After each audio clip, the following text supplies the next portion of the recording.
sa mga taong judgmental. Bago ka manghusga ng ibang tao, tingnan mo muna ang sarili mo. Ano bang kulang sa'yo? Ang dali magturo pero ang tanong, perpekto ka ba? Lahat naman tayo nagkakamali. Isa ka na dun. Bahagi yan ng pagkatao mo. Imbis na magmadali ka sa pagpuna sa kinikilos ng iba, subukan mo munang intindihin ano ba ang pinagdadaanan at ano ba ang nararamdaman nila. Itrato mo ang ibang tao ng kung ano ang gusto nilang itrato rin sa'yo.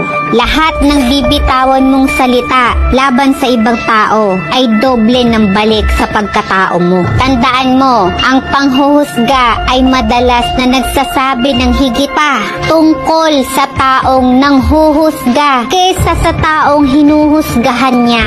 Kaya bago ka pumuna, manalamin ka muna at tanungin mo ang sarili mo. Perpekto ka ba talaga? Bago mo husgahan ng isang tao, mag-isip-isip ka muna. Stop judging others. Look inside yourself and improve.